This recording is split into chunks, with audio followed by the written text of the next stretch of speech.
That first month with a newborn, it's just so precious, right? But it's also, without a doubt, the most vulnerable time in a person's life. So today we're going to break down some simple, absolutely essential steps that can make all the difference. Let's get right into it. Okay, so we have to start with a really sobering fact. It's tough to hear, but it's so important. Nearly half of all child deaths around the world happen in just the first 28 days. It's just an unbelievably fragile and critical time.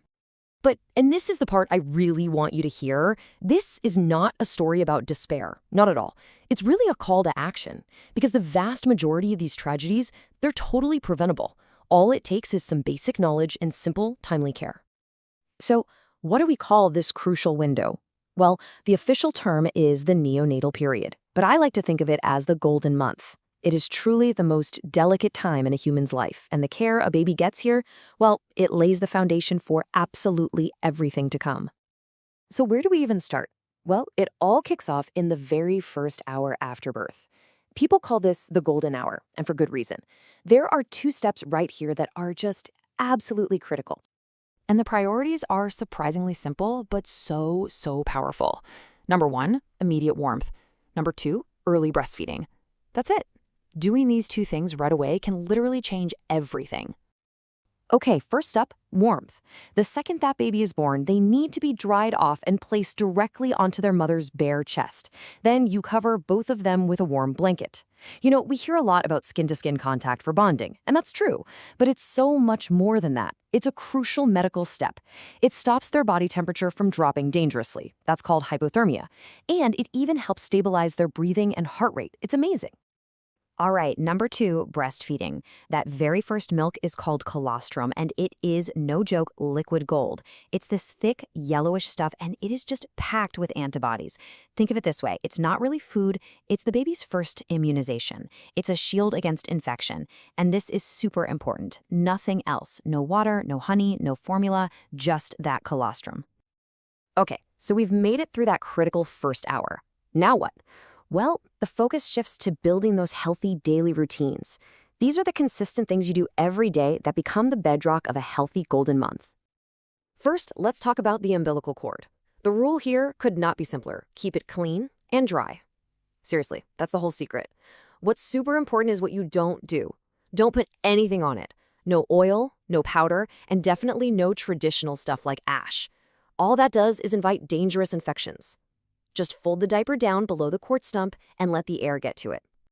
Okay, here's a big one, a question I'm sure every new parent has. When is it actually safe to give a newborn their first bath? And the answer is really clear on this one. You've got to wait at least 24 hours. Why? Well, it's that same risk we talked about right after birth, hypothermia. Bathing a baby too soon can make their tiny body's temperature drop to a dangerous level. So being patient here is all about safety.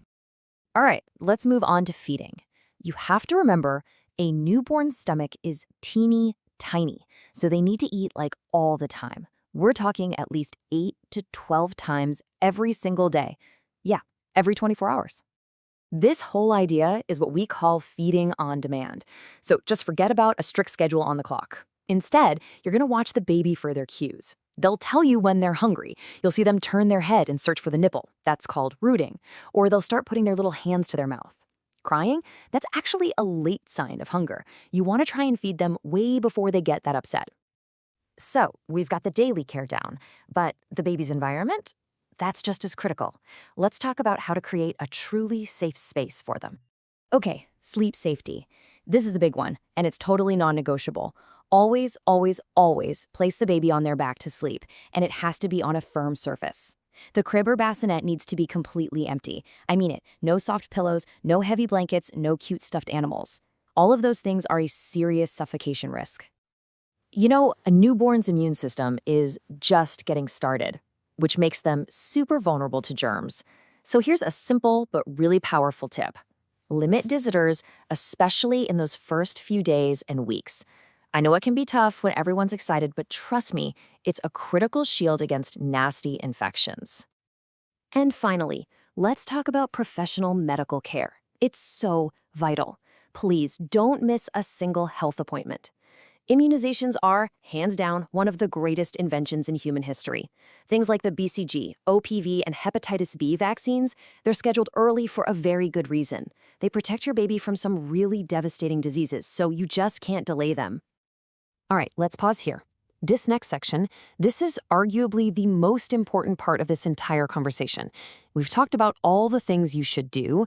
Now we need to talk about what to watch for. These are the danger signs that mean you need to get help right away. You really need to burn this checklist into your brain.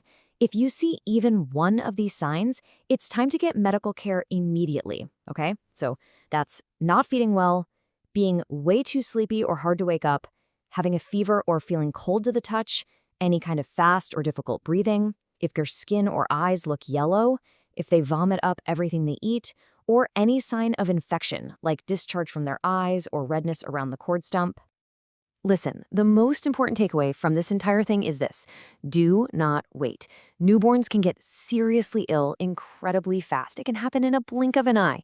So you have to trust your instincts. If something just feels off, please get it checked out right away. So let's just pull this all together, okay? Everything we've talked about really boils down to 5 main pillars. You've got warmth, especially right at birth, breastfeeding and only breastfeeding, good hygiene, especially for the cord, a safe space, especially for sleep, and finally, observation, always watching for those danger signs. Because, in the end, it really all comes down to you. The parent, the caregiver, you are that baby's first and most important line of defense. And the amazing thing is, the actions that protect them aren't complicated or expensive. They're simple, they're powerful, and they are absolutely the key to giving them a healthy start in life. Wow, we've covered a lot of really vital stuff, but this knowledge isn't meant to just stay with you. So I want to leave you with a question, a little challenge. What is the one piece of this life-saving advice that you can share with someone else today? It could be about safe sleep, about the umbilical cord, or one of those danger signs. Because spreading this knowledge, that's how we all play a part in protecting our tiniest, most vulnerable people.